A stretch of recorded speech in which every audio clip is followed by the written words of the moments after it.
And I'm back. This was a great week for R&B. I'm gonna do that John Legend album after I do this one, but I bought this Mrs. Tamar Braxton. What's her last name? Herbert's album this weekend. I went to Walmart and I was like, this is a good week for R&B, so let me go snatch up everybody's album. And I bought Ariana Grande, Tamar, John Legend. I'm probably gonna get TGT and Jaheim later. But anyway, when I got the album, I was expecting great vocals and personality, because that's what I think of when I think of Tamar. I think great voice and funny personality, and she did give me both. So yes. And sorry this thing's moving around. I'm just gonna try to get this together so we can talk about it. And the first song is The One. And let me tell you what I'm gonna talk about with this album. Samples I've heard too many times. That's the main thing. And Keisha Cole. You're probably gonna hear those two things when I talk about this album. So the first song is The One, and she's talking about, of course, being in love, and this guy's the one. I really like this song. I love Tamar's vocals. Um, but that sample I've heard too many times, and maybe because for me that sample's like legendary because that's Biggie. It was all a dream. And then also I want to say, I know I'm right. Didn't Keisha Cole use that sample for that song with Missy and Lil Kim? Yeah. So that's my only issue with the song is that sample reminds me of Keisha Cole, and Tamar has another song that reminds me of Keisha Cole. But other than that, I like the song. Next song is Tiptoe. Tamar is talking about stepping out on her man, and she has to do it like quietly, sneak off and do it. I mean, the song is cool, but I don't like it just because when I like, even though I know Tamar has two parts of her personality, I'm one of those fans who only wants to hear her sing her face off the whole album, and that's totally just me. The song's cool. It's just not my cup of tea because of what I want from Tamar. Next song is "Stay and Fight," which she wrote with Christopher Stewart. Is that Tricky Stewart or is he related? But anyway, it says she wants to stay and make this relationship work. I love it. I'm like, okay, we're getting to the Tamar I need tonight. She's giving me vocals. She says she wants to stay. I love that song. Okay, next is Love and War. You probably, if you ever watched my channel before, you know what I say about the song.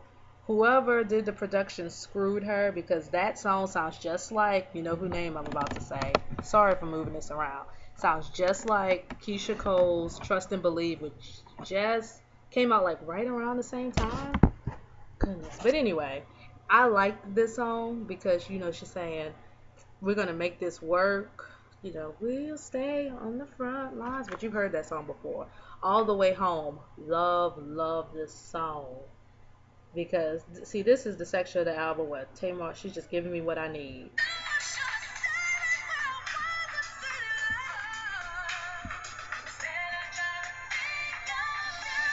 Yeah, she said she has to stay. Wait.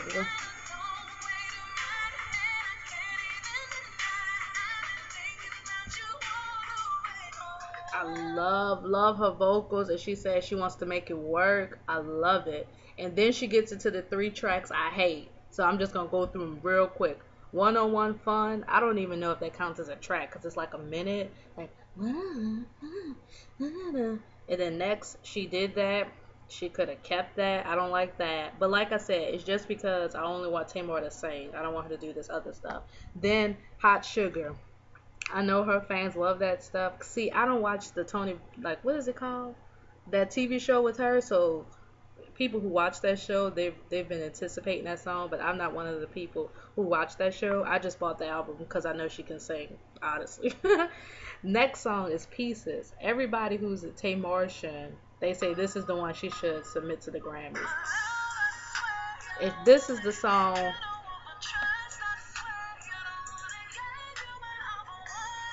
this is the song where she's saying, I want all of you or none of you. Do not give me no pieces, no bull. Love that song. She sounds so good on this album. I want to get to the breakdown.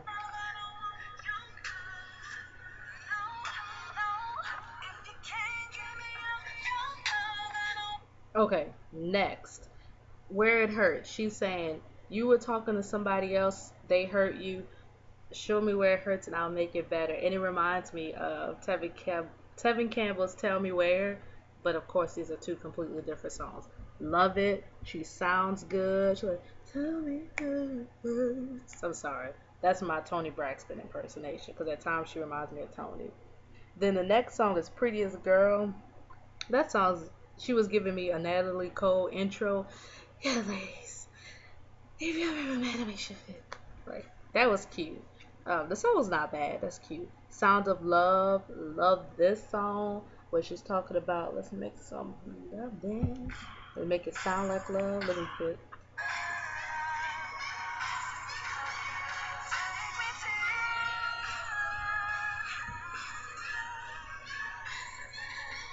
Yes, Tamar. And then next is White Candle, where she's giving me like, the strumming the guitar. She's saying, don't let our love burn out. Let it be a candle. Yes. And then Thank You, Lord is the last song. And I would expect Thank You, Lord to be the last song because I caught like a couple clips of that show, and I saw that Toni Braxton behind the music, and she said how they grew up in gospel. They weren't allowed to listen to regular songs for a long time, so you would expect a gospel song at the end. Um, what I love about this album are Tamar's vocals, the lyrics on the song, the production on most of the songs. The things I can't take are the songs that sound just like Keisha Cole songs because they have the same samples. And when Tamar is not giving me those vocals, she's doing, I got to go.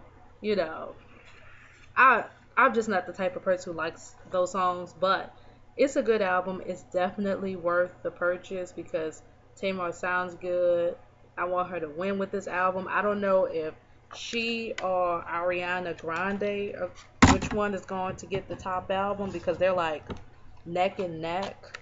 So let me know if you heard both albums. Let me know if you're gonna buy both or just one. Which songs you love, which songs should have been cut, and I'll talk to y'all later.